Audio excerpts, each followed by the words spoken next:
Eto po, nagsalita na si Chairman George Erwin Garcia ng Commission Election tungkol sa nag-viral na video na namimigay ng tigli 500 piso at pumila ang mga taga-Batangas kay Congressman Libiste.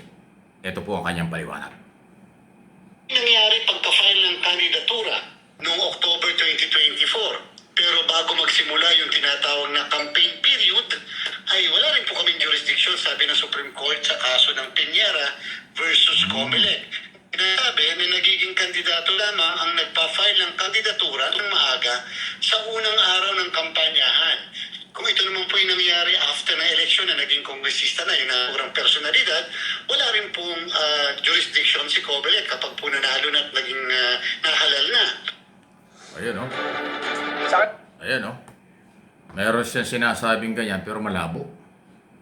Para bang talaga itong ating Comelec, ano? Daming palusot din. Ulitin niya rin sinasabi niya. Pag ito daw ay nangyari, nung hindi pa naman siya kandidato, wala daw magagawa ang Comelec. Pag ito daw ay nangyari, pagkatapos ng eleksyon, wala rin daw sila magagawa. Eh anong pakinabang natin sa Comelec? So, bali wala yung video at pamimigay ng pera. Paano yung vote buying? Natural. Ang politiko, pag namigay ng pera before or during election, vote buying yun. Kapalit nun, boto. Ba't ka naman mamimigay ng pera kung di ka kakandidato? Ba't ka naman mamimigay ng pera kung wala kang political interest? Di ba? Kahit sino, kunwari lang yun. Nagbibigay na isang beses ng pera, birthday o kung ano man. Pero sa susunod, pag nauulit na yan at pinapipila mo yung mga botante, ibig sabihin niya may kapalit pagdating ng eleksyon. Ay yung bang mga pumila doon na binigyan akong halimbawa 500, 1,000 piso. Sa tingin mo, pag kumampanya, yung namigay ng pera, makakatanggi ba yun? Yung iba doon tatanggi, pero yung iba hindi makakatanggi. Dahil ugali ng Pilipino, may utang na loob kahit na barya lang. Tapos sasabihin ng Comelec, wala kami magagawa dyan. Wow! Ewan ko, itong Comelec na ito, para bang ang daming kulang nila. Ang isa sa kulang sa Comelec, wala silang tapang. Ang isa sa Comelec, parang wala silang... Para bang gusto nila isubo na lang sa kailang ebidensya. Saka sila gagalaw. Yung maghahanap ng ebidensya, ang daming palusot. Sintabi na, kilala ko ito si George Garcia, chairman ng Comelec, bago pa ito naging Comelec, na-interview ko rin ng araw ito. Bilang election lawyer. Nung araw magaling yan eh. Pero ngayon maging chairman ng Comelec, ang daming palusot. Ay kung yung vote buying umano, pamimigay ng pera ng politiko before election o after election, basta namigay ng pera, wala namang ibang pwedeng lapitan kung sinong opisina dapat ay mag-imbestiga at magpanagot. Comelec lang eh. Tapos yung sasabihin nyo, wala kayong magagawa. Ano? Bago ka magsalita na wala kang magagawa, mag-imbestiga ka muna. Huwag yung sasabihin, pag ito'y namigay ng bago mag-eleksyon, wala na kaming alam dyan. Pag nabigay ito after election, eh di alamin mo muna kung kailan namigay. Di ba? Maliwa ako doon? Di ba tama?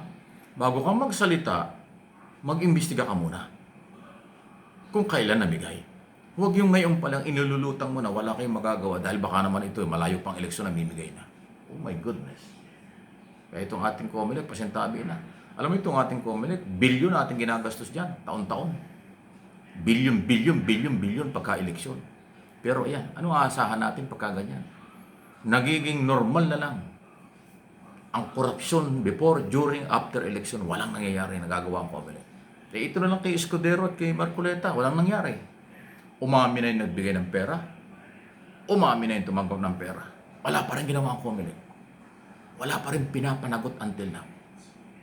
Lagi bang parang iwas sila sa kailang dapat gawin? Kaya nga parang ang tingin ko sa Comelec, takot. Takot gawin ang kanilang obligasyon. Eh alam nyo ang eleksyon, paghahanda ng eleksyon, during election, after election, exclusive na trabaho yan ng Comelec. Kaya yung mga posibleng lumalabag sa Comelec, law at batas sa eleksyon, sila lang talaga ang ating pwedeng puntahan. Pero kung ganyan ang mga statement ng pinakamataas na opisyal, chairman, na parang nakakawala ng pag-asa. Eh, di ba dapat sabihin niya, O huwag kayong mag-alala, mag-iimbestiga kami dyan. Aalamin namin kung kailan namigay ng pera yan at para saan yung pera. Di ba dapat gano'n? Hindi yung kaagad ng paliwanag, pag ito namigay ng wala pa sa election, di pa election campaign, wala silang jurisdiction. Pero pa sinasite siya na ruling na Supreme Court. Pag after election, wala na rin. Oh my goodness. Ulitin ko sinabi ko. Meron bang politiko na namigay ng pera na walang kapalit pagdating ng araw? Diba? Wala. From barangay, kung anumang level ng pagkatao ng mga kandidato, pag nabigay ng pera yan, may something, may kapalit yan. Yung pamimigay ng pera before election, pagpupundar, pagpapakilala, para pag eleksyon na, kanyang ipapalaala, kayo ako nagbigay sa inyo ng tulong, ako ganit, ikaw naman nagbigay ng pera, iyo nga, kayo pala yun. Ayan. Susuporta na sa eleksyon. Di ba vote buying na yun? Hindi naman ang vote buying yung during election lang. Nandun sa harap ng presinto, ito yung pera, boto mo ako. Hindi naman kailangan yun lang ang vote buying eh. Malayo ang eleksyon, malayo sa presinto, pag namigay ang pera, ang kandidato o politiko, yan ay dapat ikonsidera ng vote buying. Comelec. Kung pwede nga lang manigaw, maninigaw ka na sa napakalabnaw, napakababaw, wala kang makitang tapang, totoong malasakit sa ganitong klaseng mga opisyal. Pasintabi na chairman, kilala mo ako. Direkta tayo. Kumakampi ako pag tama, pero pagka ganyang malasado, walang tapang ang dating, parang walang pag-asa ang mga mamamayang maliliit, nakakawala ng gana. Kahit kilala pa kita. Sa totoo lang. Anong mangyayari sa bayan natin kung ganyang kababaw, ganyang kahina ang ating mga nagpapatupad ng batas? Ang ating mga batas matatapang, malalakas, magaganda. Pero yung mga nagpapatupad, sa totoo lang po, yan ang problema ng mga Pilipino. Isipin mo, Comelec lang yung opisina ng gobyerno na ating pwedeng puntahan kapag mayroong abusadong politiko before, during, and after election. Pagkatapos ganyan ang paliwanag. Anong aasahan mo? Sino pang magrereklamo? Again, yung Escudero, Marcoleta, na parehong tumanggap ng malaking pera, hindi mo pa mapanagot until now. Tapos itong si Libiste, namigay na ng pera, may video, kung ano pa inyong mga palusot. Nako! Lord, save the Philippines. Lord, huwag po niyong pabayaan na manatiling maghawak sa puder ng aming kapangyarihan sa aming gobyerno ang mga taong sa tingin po ninyo at tingin namin na inyong mga anak ay parang wala namang kaming pag-asa.